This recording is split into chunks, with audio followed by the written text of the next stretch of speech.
Assalamualaikum dan salam sejahtera. Saya Nur Aisyah binti Nazri, nombor matrik 273175. Saya akan menerangkan soalan 1. Kajian kes yang kami pilih bertajuk kebolehan mental. Kebolehan mental dikaji berdasarkan kepada domain-domain atau tipologi kognitif yang lebih spesifik. Misalnya keupayaan bahasa, spesial, matematik dan sebagainya. Tanpa kebolehan mental, seseorang itu tidak dapat menunjukkan kecerdasannya. Pada pendapat kami, sebagai seorang pelajar yang mempelajari kursus ini, Adiputra seorang kanak-kanak yang dapat menyelesaikan masalah matematik. Kemahirannya dalam menguasai algebra, trigonometri dan indeks telah mencetus perspektif mengagumkan dalam kalangan masyarakat. Negara kita boleh mendapatkan manfaat daripada memiliki aset yang begitu berharga, namun mereka tidak dapat memanfaatkan aset ini kerana kekurangan pengiktirafan dan penghargaan daripada orang ramai. Nama saya Nur Hazwani binti Kasdi, nombor matrik 273215.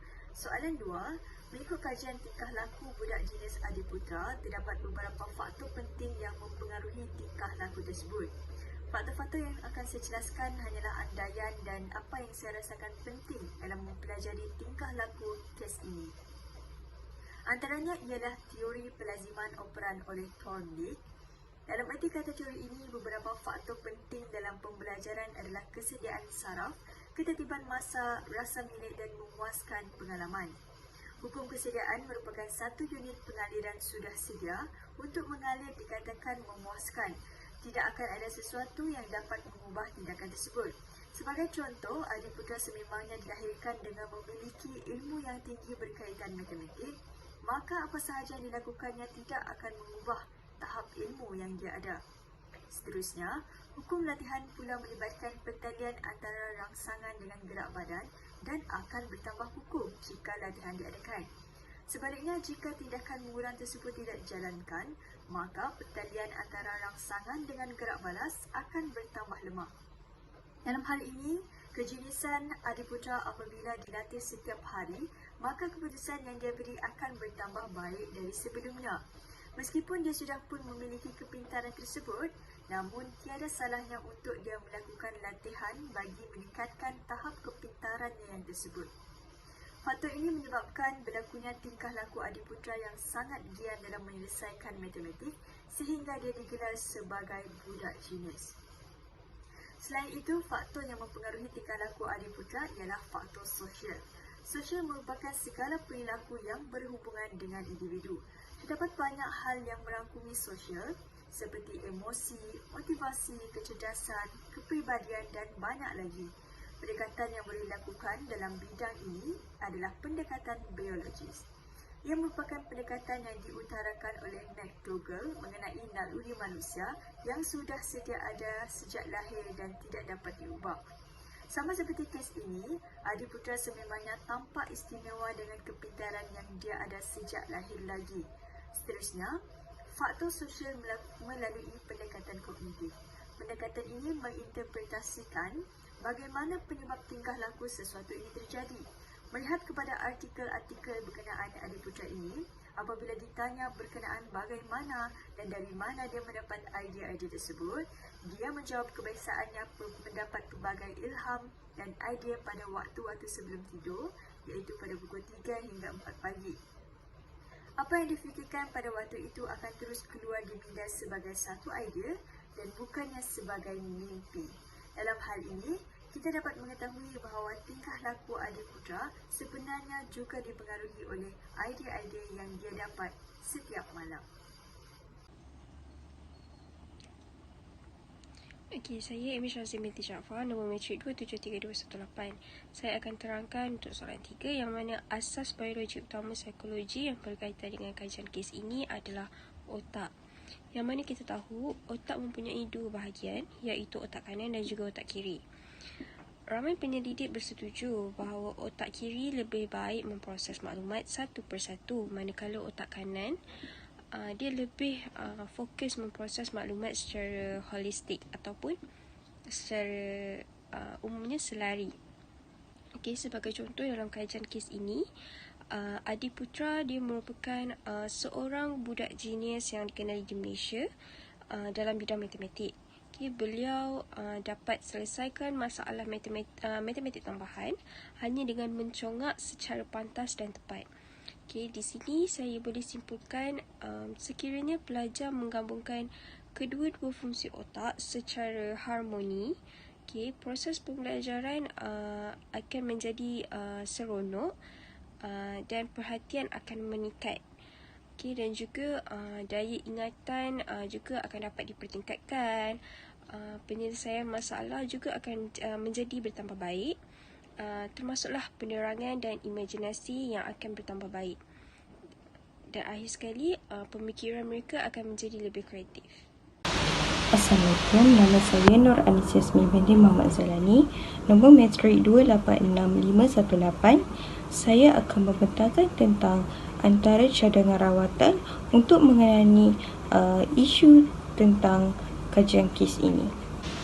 Orang jenis seperti Adi Putra yang terdapat dalam kajian kes kami adalah lebih cenderung untuk mengalami masalah mental. Tidak dapat dinafikan bahawa orang yang intelek menjalani kehidupan yang lebih elok serta mempunyai jangka nyawa yang lebih lama. Penyelidikan menunjukkan bahawa orang yang berpendidikan lebih berkemungkinan menghadapi masalah seperti emosi terganggu atau kecerdasan keresahan. Hasil kajian menunjukkan di mana penyelidik mendapati bahawa isu psikologi seperti kebimbangan sering berlaku dalam kalangan kumpulan ini. Selain itu, penyelidik mendapati bahawa kumpulan ini mempunyai kemungkinan 3 kali lebih tinggi untuk mengalami alam sekitar berbanding populasi umum. Namun, apa yang lebih mengejutkan, orang yang lebih bijak atau lebih cenderung untuk menghadapi masalah pergaulan sosial berbanding dengan orang biasa.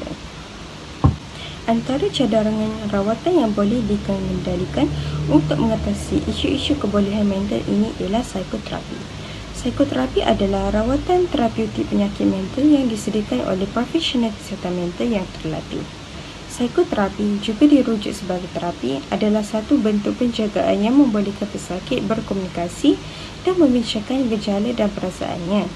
Pesakit boleh mendalami dan menganalisis pemikiran, mood, perasaan dan juga tingkah laku mereka melalui psikoterapi.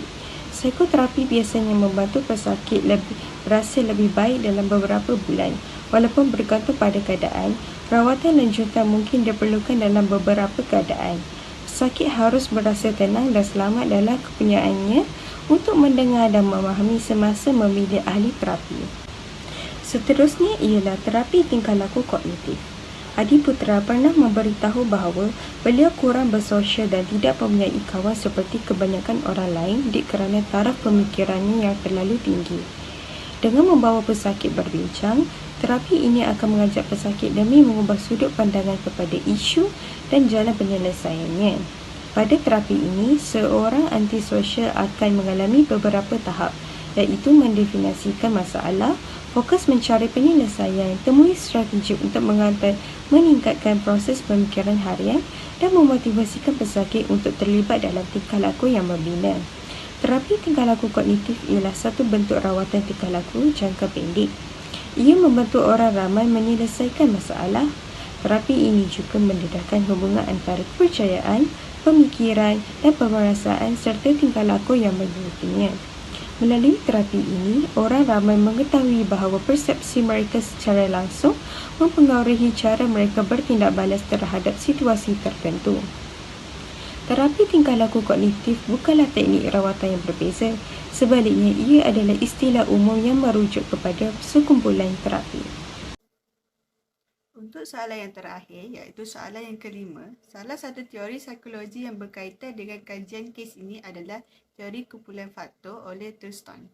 Teori ini ialah satu kebolehan atau kemahiran yang melibatkan gabungan pelbagai kebolehan mental. Berdasarkan artikel tersebut, seperti yang umum sedia tahu, Adi Putra seorang yang jenius dalam bidang matematik. Beliau mengatakan sudah mencipta lebih daripada 200 formula matematik. Ini menunjukkan beliau mempunyai 4 daripada 9 kebolehan mental seperti nombor, ketepatan persepsi, taklukan deduktif dan kebolehan menyelesaikan masalah dengan mencipta pelbagai formula matematik. Okay, Assalamualaikum. Nama saya Marisa binti Ismail, matrik nombor 289457. Okey, hari ini saya nak bentangkan tentang teori psikologi yang berkait rapat dengan kajian kes Adiputra. Teori yang berkait rapat dengan kajian kes Adiputra adalah teori kecerdasan berbilang oleh Gardner. Teori ini menerangkan tentang konsep bahawa setiap manusia mempunyai kemampuan berfikir yang tersendiri dan kemampuan berfikir tidak bergantung kepada kecerdasan IQ. Terdapat 8 contoh berbeza di bawah teori kecerdasan berbilang ini. Antara contoh yang berkait rapat dengan kajian kes Adiputra ini adalah logical mathematics. Seperti yang kita tahu bahawa Adiputra dikenali sebagai seseorang yang mampu menyelesaikan masalah matematik dan berfikir secara konseptual. Kebolehan beliau menunjukkan bahawa Adiputra mempunyai kebolehan dominan di bahagian kiri otaknya.